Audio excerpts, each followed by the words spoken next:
This is a performing songwriter, and my name is Ray Naylor. My guest today is Jeff Twardzik. He is a country artist in terms of genre.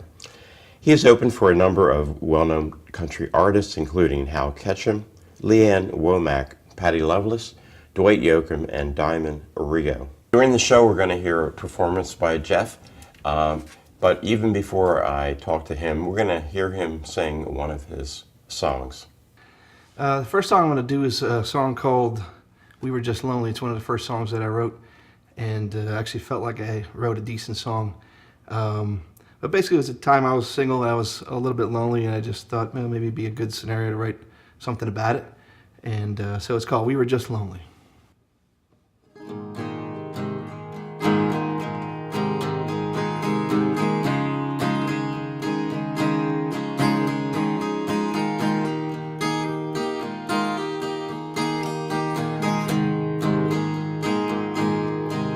Picking out your groceries down in aisle 9. Look up from my list, see your familiar smile. Casual conversation, how heavy you've been. It sure is nice seeing you again. 7 hours later, we're sipping white wine, convincing ourselves it's alright. We were just lonely, tired of no one to hold. We were just in need of someone's love and arms. Although it's not something we usually do, we were just lonely, yeah, me and you.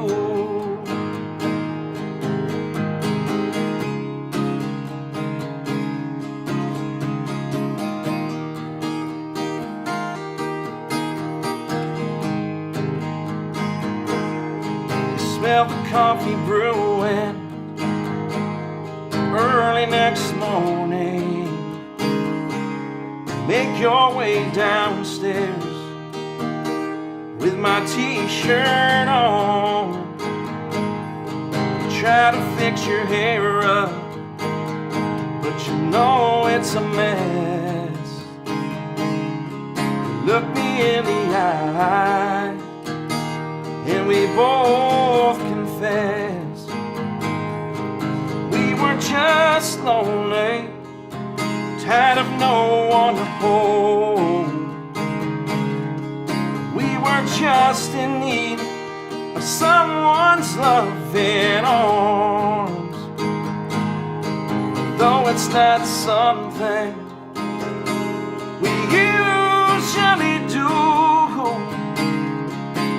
we're just lonely, yeah, me and you.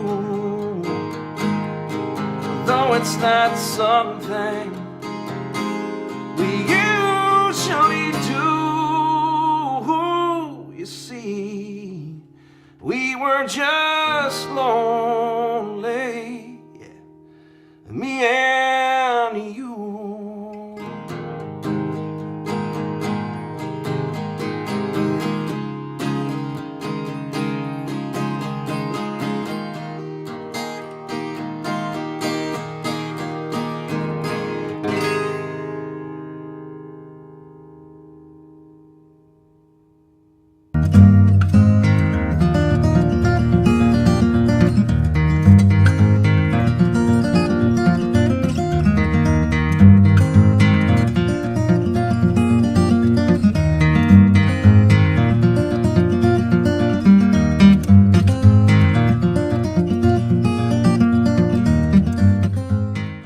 Jeff Twardzik. How are you, Ray? How are you doing? Doing great. Yeah, I haven't seen you in a little bit of time. Yeah, I took a little time off. I have a family now, my wife and a 4-year-old son, so it's been challenging to get myself out of the house. So now I've been able to kind of get a little more time. My wife is definitely helping me with that, so it's good. So how long would you say your hiatus was? Oh boy, I mean, probably 4 or 5 years. I stopped writing, stopped performing, and I would do shows here and there where people would invite me to play shows, and I still like to perform when everybody asks me. I will. But yeah, I just kind of lost a little bit of the motivation too, and you get tired. You got a 4-year-old running around; it's tiring. So, Yeah. but yeah, I was out for a couple of years, but now I'm trying to ease back into it and see what I can do. Okay. I mentioned a number of people that you had opened for. Let me mention some of those again. Hal Ketchum, Ann Womack, Patty Loveless, Dwight, Yoakam and Diamond, Rio. Yes. Who was the first of those, or others? Who was the first one? Famous type people that you've opened for. Well, the First, story. I guess the first one. Yeah, so the story is pretty funny. Gina Scipione. We were playing at a small cafe in Haddon Heights, I think, in New Jersey, and she had brought gentleman Bill Rogers with her to the show, and we played the show, and I thought I did okay. And after the show, he came up to me and said, "Hey, you have any music I can listen to?" And so I gave him a CD. I didn't know who he was. He didn't really say who he was. And a couple weeks later, I get a phone call. He says, "Hey, this is Bill. What are you doing next Friday?" And it was like Thursday of the week before. And I said, "Nothing now." And so he said, "Hey, you ever heard of a band called Diamond Rio?" And they had the number one hit on the radio was "One More Day" at the time. And I said, "I'm there. What do you need me to do?" And I played the show at Trump Marina down in Atlantic City, and it was just amazing. I've just from a small cafe in front of 5 people and a latte machine to 800 people at Trump Marina. So it was, I guess, a meteoric change of events from one week to the next. How nervous were you? Surprisingly, when I was a kid, I was really I wouldn't sing in front of anybody until I was probably in my late teens, early 20s. I was a kind of a closet singer and afraid and just really had bad performance anxiety. And I just, when I started playing in my late 20s, I started doing this. I somehow kind of just tried to conquer it, and I was really bad when I started, and I just started getting better and better. And surprisingly, I was really calm. I think my mom was the most nervous of everybody in the family. And so she was nervous for me, but I really wasn't nervous for that show, and I don't know why, because it was the biggest thing I'd ever done in my life. And so, I don't know, something in me just was working for me. What are some of the other venues that you've played with some of these people? Yeah, like Dwight Yoakam was at the Keswick Theater, Patty Loveless down in Pittman Theater, Hal Ketchum was over at the Colonial over in I guess it's Phoenixville. Or Phoenixville, at the Colonial where they filmed The Blob, I guess. So Right. so it's kind of just been regional, to the area within an hour or two of here. I did one out in Harrisburg. Actually, out in Reading, that was Phil Vassar. But yeah, just mostly close by in the area. And most of these people nice? Yeah, I didn't really get to meet a lot of them. I try to stay away from them because I'm there. I'm just the opening act. I'm there to do my thing, and I tried not to go up to them. I tried to, if I was around and they're around and they wanted to talk to me, that was great. That was amazing. I got pictures with some of them. But I really left them alone, and I just wanted them to, kind of have their space. And you kind of get that feeling backstage that they're kind of getting themselves ready for a show, and they don't want to be bothered by some person who's opening up for them. They don't know who they are, probably. So there were other ones I met. They were very nice. Hal Ketchum was really great to me, and he was really nice. I got to talk to him after the show, and just a great guy, and just glad I had a chance, because he's one of my favorite songwriters, and glad I had a chance to open up for him. I want to ask you something about your songwriting. Sure. Good songs start with good ideas. Sure. And how do you get your ideas for your songs? I guess some of it could be something happening in my life, but like I said, a lot of my songs aren't autobiographical. I have a couple songs. I wrote a song for my niece that was about a conversation that we had, and so that was an autobiographical type of song. But I just come up with an idea or a melody, or I play the guitar for enough time, and it kind of comes with something, or I have a phrase or something that sounds interesting, and then I try not to be trite. I mean, obviously people think country music sometimes is too trite, and maybe it is in some cases. So just trying to write things that people want to hear. It's not I love you and you love me, and just try to paint a little bit of a picture. And I'm still working at it. It's a work in progress, as any songwriter knows. I got a lot more work to do if I'm ever going to be a really great songwriter. But I feel like I've been trying to craft some decent songs in my time. So Okay. We're going to hear some more music from you. And while we're getting these chairs out of the way again, we're going to watch a video for my next guest.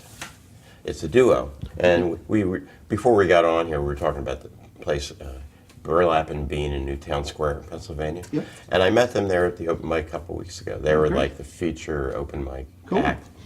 And they're called Hot Breakfast. Hot Breakfast, okay. And they're really good. They're very entertaining. Great.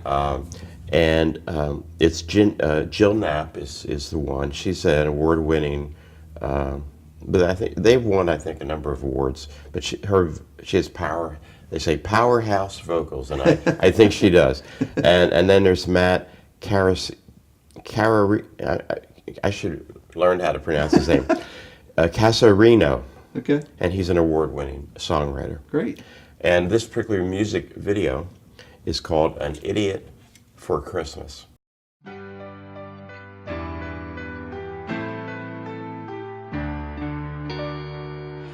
All the leaves are nice and green, the air conditioner's cool, and hear the sound of happy children playing in the pool.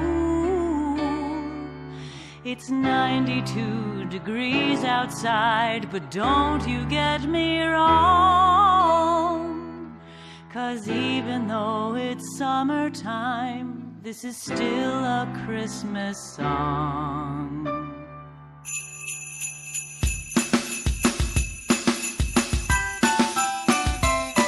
'Cause I'm not gonna be an idiot this Christmas. This year I'll start buying gifts real soon. You think I'm overdramatic, but I'm avoiding panic. I won't be shopping in the snow, I'll be kicking it off in June. I'm making up a list down by the boardwalk and stopping at the outlets on the way. I'm not gonna be an idiot this Christmas time.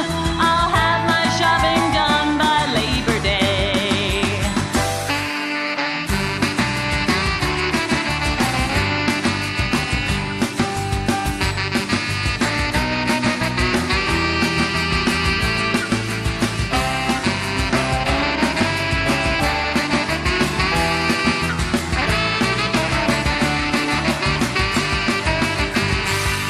So, okay, I bought no one gifts this summer. Shopping. All right, this next song is about a girl who really likes the rain.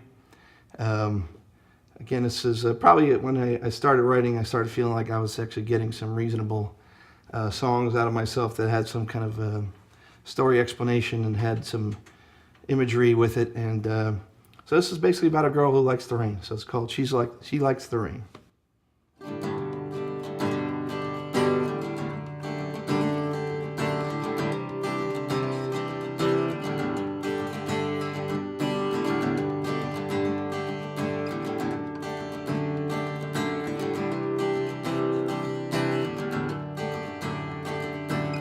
She was born in the spring when things grow wild, and she was no exception to the rule. Ever since she could walk, she'd walk outside, feet in the early morning dew. She loves it when the wind turns up the leaves, her hair blowing in the breeze. Some people think that's strange. She likes the rain coming down. She turns around and round and round. She'd like to catch every drop before it hits the ground. She likes the rain, the rain. She likes the rain, the rain. She's a little older and a lot more wise. So you think she'd change her point of view? She don't seem to mind when those dark clouds come rolling in. She sees the silver lining too. She loves it when the wind turns up the leaves, her hair blowing in the breeze. Some people think that's strange. She likes the rain coming down. She turns around and round and round. She'd like to catch every drop before it hits the ground. She likes the rain, the rain. She likes the rain, the rain. She loves it when the wind turns up the leaves, her hair blowing in the breeze. Some people think that's strange. She likes the rain coming down. She turns around and round and round. She'd like to catch every drop before it hits the ground. She likes the rain, the rain, yeah. She likes the rain, the rain. She likes the rain.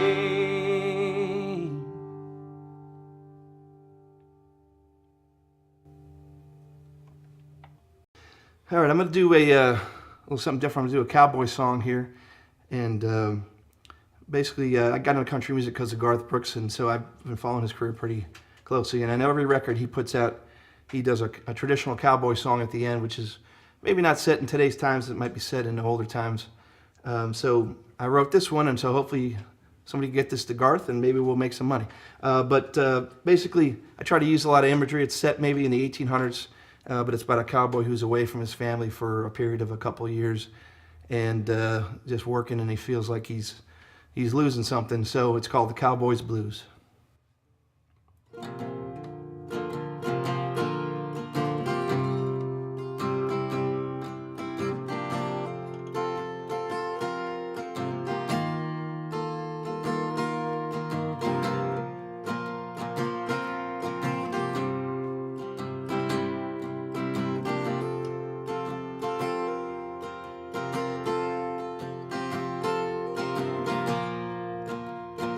Faded photograph in the pocket against his chest.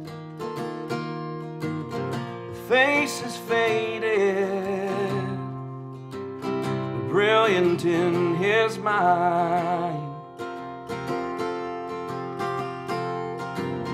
Every line, and every curve, though it's been a while, he just wishes he could see her smile. Now old Jim bringing them in from the rear.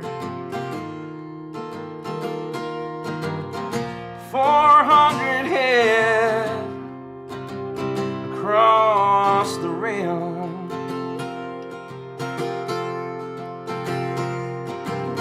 Pushing north, but his mind is somewhere over Oklahoma.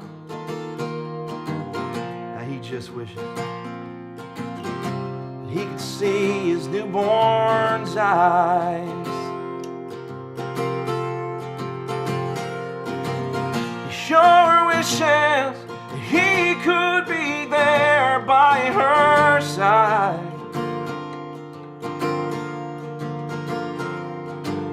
And all those lonely, moonless nights. But tonight, the cold hard ground is a cold hard truth.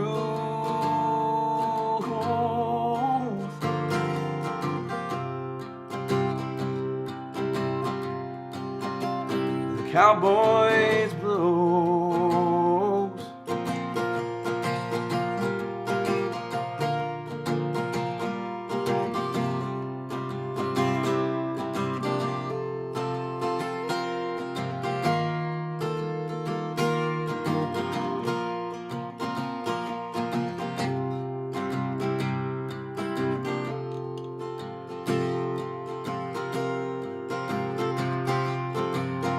That baby boy just turned 2, hasn't seen him since the month of June, but he sure has his sweet Louise's eyes. And oh, to be there on that old front porch swing, but it's gonna have to wait until the spring. He sure wishes that he could be there by her side. And all those lonely, moonless nights. But tonight, the cold hard ground is the cold hard truth.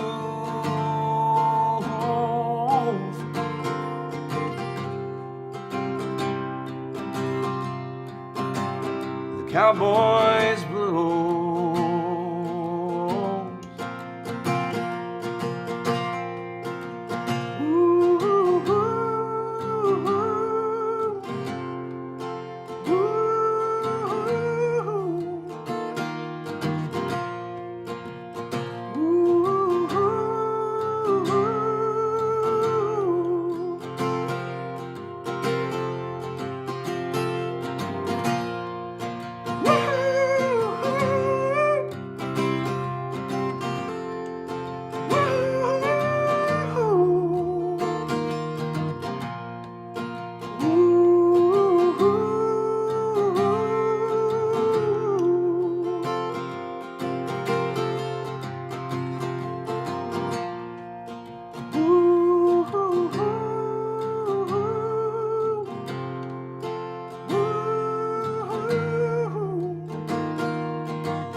This last song I'm going to do for you is called 10 Years Too Late. It's basically, none of my songs are real autobiographical. I write a lot of story songs, but they're not about me. There might be parts of stuff that's true in the songs, but pretty much it's just trying to write a good song that says something to people. So I wrote this song basically about a person who maybe was in love in high school and didn't realize it. They kind of move on with their life, and then they come back and they find that person again, and they find out that they're happy, and then they think that that's maybe what they could have had if they were with them, if they had stayed together perhaps. And so basically, that's what this is about. It's about a guy who meets a girl he hasn't seen in a long time. It's called 10 Years Too Late. I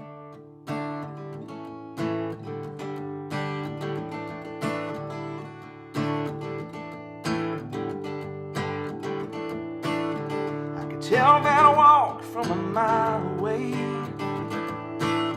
pushing a baby carriage to her SUV. My high school sweetheart, and man, she was looking fine. She turned and looked at me with those deep blue eyes. I said, what have you been up to for all these years?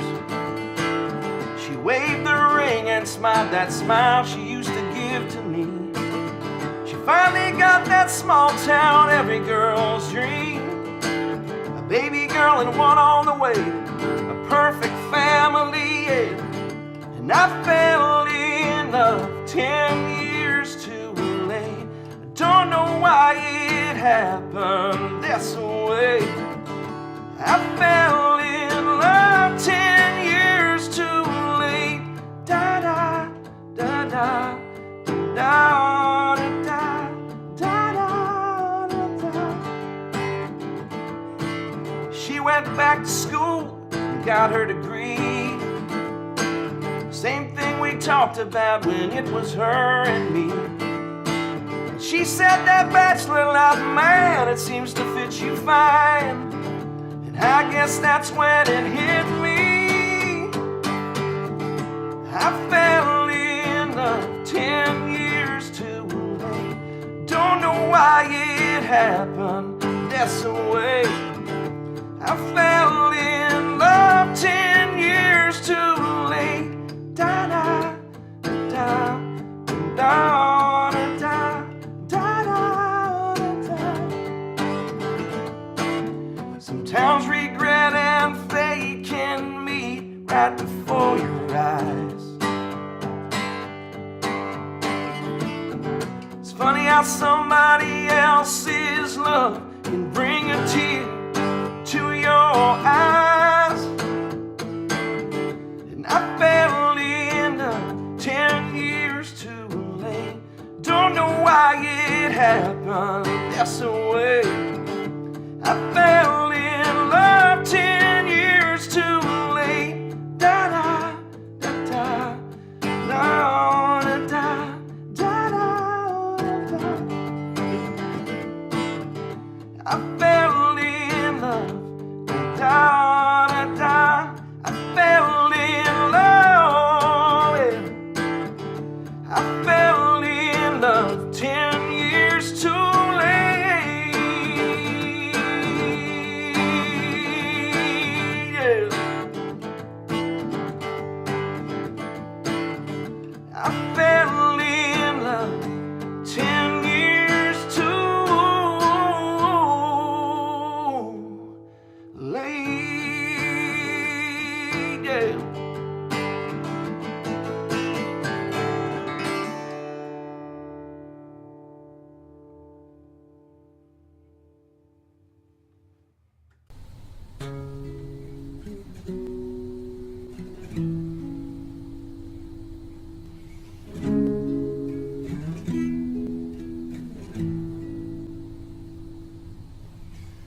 Hey mister, you a star. Bet you live lost, chicks call out. Tell me what you say if I play my cards right. Think maybe you could make me one too. Cause I noticed that you had a big salary. Bobby dog, you own my black Lincoln limousine. Don't answer to no one in your mansion in the hills. You must be the happiest man alive.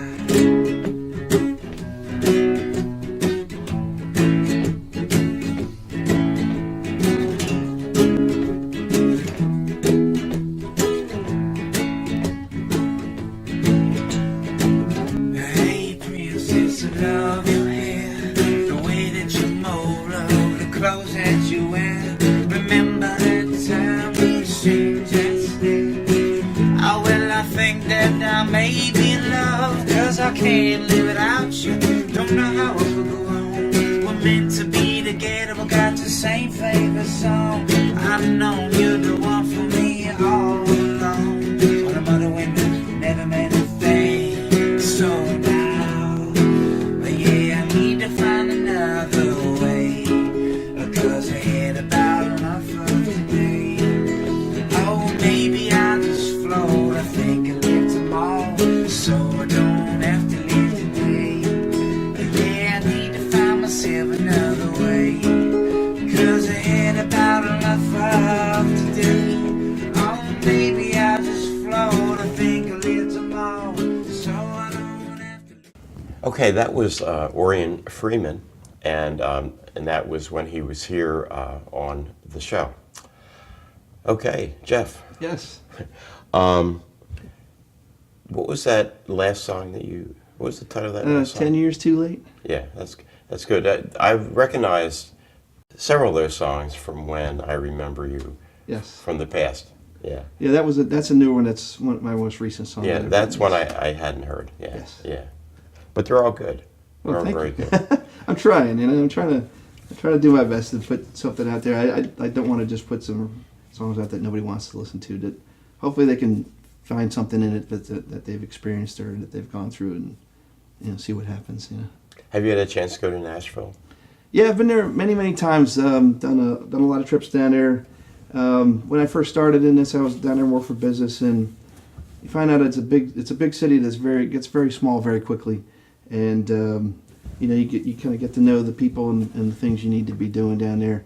And I really couldn't dedicate to the time to really go down and really work the scene down there, because it's a hard business. Yeah. There's some professional songwriters down there that I go to the Tin Pan South events every year, and they just blow you away. Every single song is amazing. So, I put my songs out there, and I think they're okay.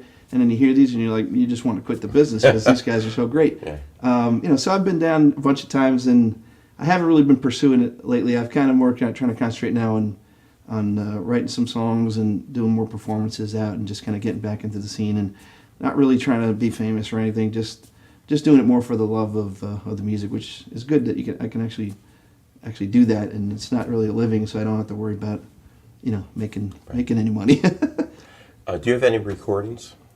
Yeah, I got several CDs that I've had out of the past, a couple live CDs that I've recorded, and I have a Christmas song a little CD single that I put out. I did a bunch of songs with a great writer named Liz Miller, and so she put a CD of all the songs that I sang for her. I did demos for her as she was trying to get them pitched, and she had some success and some stuff on hold with Richie McDonald and Kenny Rogers.